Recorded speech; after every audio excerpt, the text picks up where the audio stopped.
You are watching Chalk Piece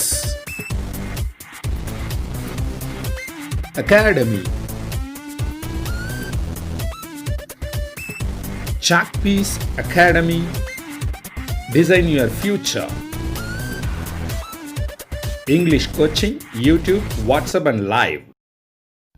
இந்த பாட்டில் 11th Standard English, Unit 3, Poem 3, Lines Written in Early Spring by William Wordsworth.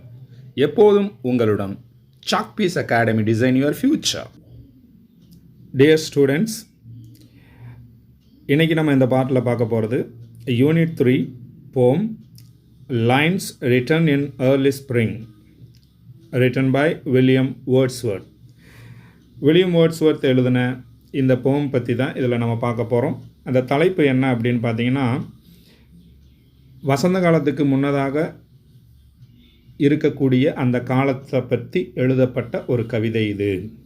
அதனால தான் lines written in early spring அப்படின்னு சொல்லியிருக்காங்க. Spring அப்படின்னா வசந்த காலம்.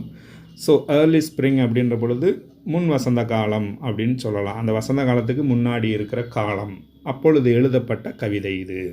So அதனால தான் lines return in early spring அப்படின்னு அதை அவர் டைட்டில் வச்சுருக்கிறார். இப்போ வில்லியம் வேர்ட்ஸ்வர்த் அப்படின்னு நம்ம இங்கே பார்த்துருக்கோம். வில்லியம் வேர்ட்ஸ்வர்த் எழுதுனதுனால அந்த ஆத்தரை பற்றி கொஞ்சம் பார்த்துட்டு வந்துடுவோம். இவர் தான் வில்லியம் வேர்ட்ஸ்வர்த் அப்படின்ற போயட். இவர் பார்த்திங்கன்னா வில்லியம் வேர்ட்ஸ்வர்த் வந்து 1770 பிறந்திருக்கிறார், 1850 இறந்துருக்கிறாரு. Was a major English poet. இவர் மிகப்பெரிய ஒரு இங்கிலீஷ் போயட்டாக இருந்தவர். வித் சாமுவேல் டெய்லர் கோல்ரிட்ஜ் அப்படின்றவரோட சேர்ந்தவர்.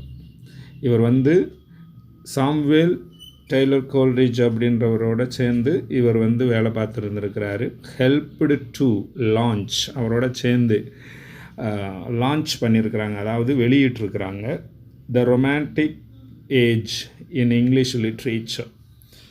ஆங்கில இலக்கியங்கள் அப்படின்றதில் வந்து ரொமான்டிக் ஏஜ் அப்படின்னு ஒரு காலம் ஒன்று உருவானதுக்கு இவரும் ஒரு காரணம். வித் தேர் ஜாயிண்ட் பப்ளிகேஷன், அவரோட சேர்ந்து வெளியிட்டிருக்கிறாரு புத்தகத்தை. லிரிக்கல் பேலட்ஸ் அப்படின்ற அந்த நாட்டுப்புற பாடல் கதைகள், அதாவது பாடல்லையே கதைகளை சொல்லுவாங்க, அதை தான் லிரிக்கல் பேலட்ஸ் அப்படின்னு சொல்கிறாங்க. அந்த லிரிக்கல் பேலட்ஸுன்ற அந்த புத்தகத்தை கோல்ரிட்ஜோட சேர்ந்து இவர் வந்து வெளியிட்டிருக்கிறாரு. ஸோ இவர் வந்து நிறைய வெளியிட்டதில் இதுவும் ஒரு ரொம்ப முக்கியமான ஒரு இது. இப்போ Wordsworth was Britons poet laureate அப்படின்னு சொல்கிறாங்க. அந்த பொயட்ஸ் லாரெட், இந்த பொயட் லாரெட் அப்படின்னா அரசவை கவிஞர் அப்படின்னு அந்த காலத்தில் இருந்திருக்கிறாங்க. ஸோ அது மாதிரி இவரும் அந்த கவர்மெண்ட்டால் நியமிக்கப்பட்ட ஒரு கவிஞராக இருந்திருக்கிறார். வேர்ட்ஸ்வர்த் வந்து பிரிட்டன் நாட்டில் இருக்கக்கூடிய, அங்கே இன்னும் அரச பரம்பரை இருக்கிறாங்க, ஏன்னா அந்த எலிசபெத் அப்படின்ற அரச பரம்பரை இருக்கிறாங்க. ஸோ அவங்களுடைய அரசவையில் இவர் வந்து அரசவை கவிஞராக இருந்திருக்கிறார். பொயட் லாரெட் அப்படின்னு அதை சொல்கிறாங்க. எப்பொழுது இருந்திருக்கிறார் அப்படின்னு பார்த்தீங்கன்னா, ஃப்ரம் 1843 இருந்து அன்டில் ஹிஸ் டெத், அவருடைய இறப்பு வரைக்கும் அவர் வந்து அரசவை கவிஞராக இருந்திருக்கிறார். He was popularly known as nature poet. இவரை வந்து எல்லாருமே நேச்சர் பாய்ட் அப்படின்னு அவர் சொல்கிறாங்க. காரணம் என்னென்னா, இவருடைய கவிதைகள் அனைத்துமே எப்பொழுதுமே இயற்கையை பற்றியே இருக்கும். ஸோ இயற்கையை ரசித்து இவர் எழுதியிருக்கிறார். அதனால தான் இவர் வந்து நேச்சர் பாய்ட் அப்படின்னு சொல்கிறாங்க. Some of his famous poems, இவருடைய ரொம்ப ஃபேமஸாக இருக்கக்கூடிய போம்ஸ் என்னென்ன அப்படின்னு பார்த்தோம்னா, ஆர் டேஃபடில்ஸ், ரொம்ப ஃபேமஸான ஒரு போம். த சாலிட்டரி ரீப்பர், இது ரொம்ப ரொம்ப ஃபேமஸான ஒரு போம். டு த குக்கூ அப்படின்ற போம். த டேபிள்ஸ் டர்ன்ட் அப்படின்ற poem. Lines composed a few miles above Tintern Abbey அப்படின்ற அந்த போம். இப்போ நம்ம அண்டர்லைன் பண்ணப்பட்ட இந்த போம்லாம் பார்த்திங்கன்னா ரொம்ப உலக ஃபேமஸாக இருக்கக்கூடிய போம்ஸ். ஸோ வில்லியம் வேர்ட்ஸ்வொர்த்தால் எழுதப்பட்ட இந்த போம்ஸ் எல்லாம் ரொம்ப ஃபேமஸ். ஸோ அதில் ஒரு போம் தான் இன்றைக்கி நம்ம பார்க்க போகிறோம். அதுதான் lines written in early spring அப்படின்னு சொல்லக்கூடிய போம். இவர் இயற்கையை பற்றி பாடக்கூடிய ஒரு கவிஞர்னு ஏற்கனவே சொல்லியிருக்கோம் இல்லையா? ஸோ அவர் இயற்கையை பற்றி தான் இந்த இதுலேயும் பாட போகிறார். இதில் பார்த்தீங்கன்னா ஃபஸ்ட்டு லைனில் பார்க்குறோம், ஐ ஹர்ட் 1,000 blended notes. இந்த இடத்துல நோட்ஸ் அப்படின்ற வார்த்தையினுடைய மீனிங் என்ன அப்படின்னு பார்த்தீங்கன்னா, இந்த மியூசிக்கல் நோட்ஸுன்னு சொல்லுவாங்க. அதான் பிளெண்டட் நோட்ஸ் அப்படின்னு அவர் சொல்கிறார். அதாவது இந்த இயற்கை கிட்ட இருந்து அவர் காதில் விழுகிறது. ஸோ அந்த சத்தத்தை இவர் கேட்கிறார். ஐ ஹர்ட் அப்படின்றார், நான் கேட்கிறேன் 1,000 blended notes, ஆயிரக்கணக்கான மியூசிக்கல் இன்ஸ்ட்ருமெண்ட்ஸினுடைய நோட்ஸுகளை நான் கேட்கிறேன். அது எதன் மூலமாக அவர் கேட்குறாருன்னா, இயற்கையின் மூலமாக அவர் கேட்குறார். அதனால தான் அவர் சொல்கிறார் ஐ ஹர்ட் 1,000 blended notes அப்படின்றார். while in a groove I sat reclined. இந்த இடத்துல பார்த்தீங்கன்னா sat அப்படின்ற SATE sat அப்படின்றது ஓல்டு இங்கிலீஷில் பயன்படுத்தக்கூடிய ஒரு வேர்டு. சிட் சாட் சாட்ன்னு நம்ம சொல்லுவோம், SAT அப்படின்னு சொல்லுவோம். SAT அப்படின்றது வந்து சிட் சாட் சாட்னு சொல்லக்கூடிய பாஸ்ட் டென்ஸ் வேர்டு. அதனுடைய ஓல்டு இங்கிலீஷ் வேர்டு தான் SATE அப்படின்னு சொல்கிறாங்க. ஸோ அவர் உக்காந்துருந்துருக்கிறாரு எங்கன்னா குரூன்னு ஒரு தோப்பு ஒன்று இருக்குது. அங்கே உக்காந்துருக்கிற அந்த தருணத்தில், வயல்னா அந்த தருணத்தில் அல்லது அந்த நேரத்தில் அப்படின்னு எடுத்துக்கலாம். while in a groove I sat reclined. ஒரு தோப்பில் சாஞ்சு உக்காந்துருந்துருக்காரு. ரெக்ளைன்னா சாஞ்சு இருத்தல். அப்போ சாஞ்சு இதில் உட்காந்துருக்கிறாரு. ஸோ அந்த சாஞ்சு உட்காந்துருந்த அந்த தோப்புக்குள்ளே தான் இவருக்கு ஆயிரக்கணக்கான அந்த மியூசிக்கல் நோட்ஸு காதில் விழுகுது. அதாவது நிறைய இசை போன்ற ஒளிகள் அவர் காதில் விழுகுது. அடுத்து என்ன சொல்கிறாரு அடுத்த லைனில் அப்படின்னு பார்த்தீங்கன்னா, இன் தட் ஸ்வீட் மூட், இந்த அருமையான இனிமையான அந்த மூடு. அப்போ ஒரு இனிமையான ஒரு ஒரு சந்தோஷத்தை ஏற்படுத்துகிறது, ஒரு மூடை ஏற்படுத்துகிறது, ஸ்வீட் மூடை. வென் ப்ளசன்ட் தாட்ஸ், அப்பொழுது ஒரு மிக சந்தோஷமான, ப்ளசன்ட் அப்படின்னா சந்தோஷமான எண்ணங்களை உருவாக்குகிறது. அந்த இசையை கேட்ட உடனே அவருக்கு ஒரு மூடு உருவாகுது. அது எப்படி இருக்குது அப்படின்னு பார்த்தீங்கன்னா, ஒரு சந்தோஷமான எண்ணங்களை உருவாக்குகிறது அப்படின்றாரு அந்த இசையின் மூலமாக. அது மட்டும் இல்லை, bring sad thoughts to the mind. அதே நேரத்தில் எதையும் கொண்டு வருது அப்படின்னு பார்த்தீங்கன்னா, பிரிங் சேட் தாட்ஸ், சோகமான எண்ணங்களையும் கொண்டு வருகிறது அல்லது வருத்தமான எண்ணங்களையும் கொண்டு வருகிறது. ஸோ அந்த இசையின் மூலமாக இவருக்கு ப்ளசண்ட்டான எண்ணங்களும் வருது, வருத்தமான எண்ணங்களும் அவருக்குள்ளே எழும்புகிறது அப்படின்னு அவர் சொல்கிறார். டு ஹர் ஃபேர் ஒர்க்ஸ், இந்த இடத்துல ஹர் அப்படின்றது யாருன்னா இயற்கை அன்னையை சொல்கிறார்.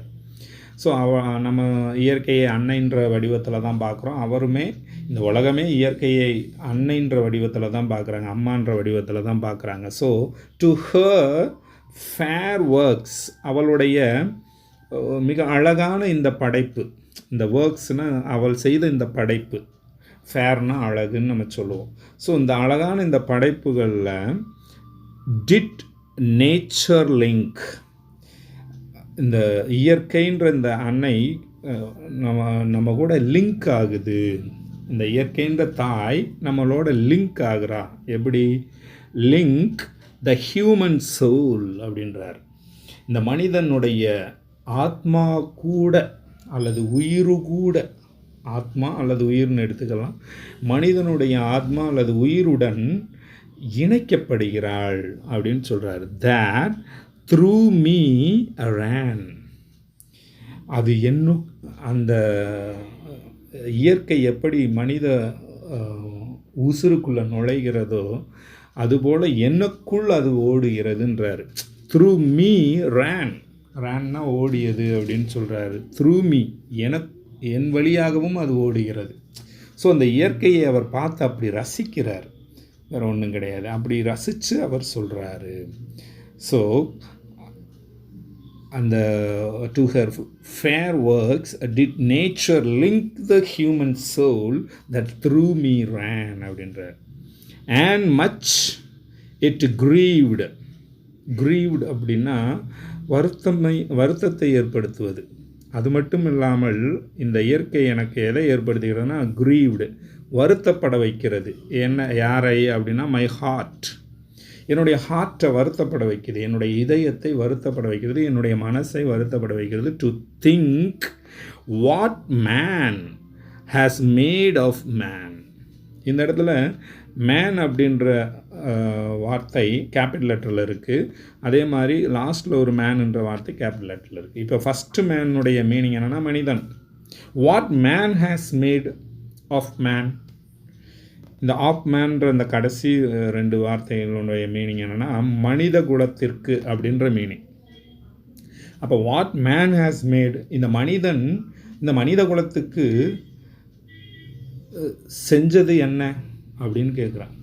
இப்படிப்பட்ட இயற்கை அன்னைக்கு அதில் வாழ்கின்ற இந்த மனிதனுக்கு என்ன செய்து விட்டான், இந்த மனித குலத்துக்கு என்ன செய்து விட்டான் அப்படின்னு அவர் கேட்குறார்.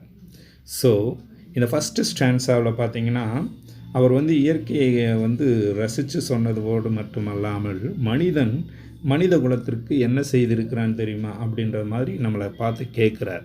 ஸோ இந்த ஃபஸ்ட்டு ஸ்டான்ஸாவில் பார்த்தீங்கன்னா நிறைய இடங்களில் நம்மளுக்கு நிறைய வார்த்தைகள் நம்மளுக்கு கொடுத்துருக்குறாங்க. அந்த வார்த்தைகளை பார்த்தோம்னா இப்போ ஃபஸ்ட்டு 4 லைன்ஸ் நம்ம எடுத்தோம்னா ஃபஸ்ட்டு 4 லைன்ஸில் நோட்ஸ் அப்படின்ற வேர்டு இருக்குது லாஸ்ட்டில் ஃபஸ்ட் லைனில். செகண்ட் ரிக்ளைன்ட் அப்படின்னு இருக்குது. தேர்டில் தாட்ஸ்ன்னு இருக்குது. ஃபோர்த்தில் மைண்டுன்னு இருக்குது. இப்போ இதில் ரைம்ஸ் ஸ்கீம் அப்படின்னு பார்த்தோம்னா ஃபஸ்ட்டில் ஏ இருக்குது, செகண்ட் பின்னு எடுத்துக்கிறோம். தேர்டில் பார்த்திங்கன்னா நோட்ஸும் தாட்ஸும் சேம் சவுண்டிங் வேர்டு. ஸோ அதனால் இதுவும் ஏ. மைண்ட் அப்படின்றது இப்போ ரிக்ளைன்ட் மைண்ட், அதுவும் டின்னு முடிகிறதுனால அது பி அப்படின்னு எடுத்துக்கிறோம். ஸோ ஏபி அப்படின்றது தான் இதனுடைய ரைம் ஸ்கீமாக இருக்குது. இது போக இதில் ஃபஸ்ட்டு லைனில் பார்த்தீங்கன்னா ஐ ஹர்ட் 1000 blended notes அப்படின்னு இருக்குது. இதில் பார்த்திங்கன்னா இயற்கையிலேருந்து கிடைக்கக்கூடிய ஒளியை பற்றி அது சொல்கிறதுனால ஆனமடோப்பியா அப்படின்னு சொல்லக்கூடிய ஒரு பொயட்டிக்கல் டிவைஸ் இதில் பயன்படுத்தப்பட்டிருக்கு. ஆனமடோப்பியான்றது உங்களுக்கு நல்லா தெரியும், அது இதில் பயன்படுத்தப்பட்டிருக்கு அப்படின்னு சொல்கிறாங்க. இப்போ ஆனமடோப்பியா அப்படின்னு சொல்லக்கூடிய அந்த ஃபஸ்ட்டு லைனில் பாருங்கள், அதில் அந்த மியூசிக்கல் நோட்ஸ் அப்படின்னு சொன்னதுனால இதில் இருக்கக்கூடிய பொயட்டிக்கல் டிவைஸ் பார்த்திங்கன்னா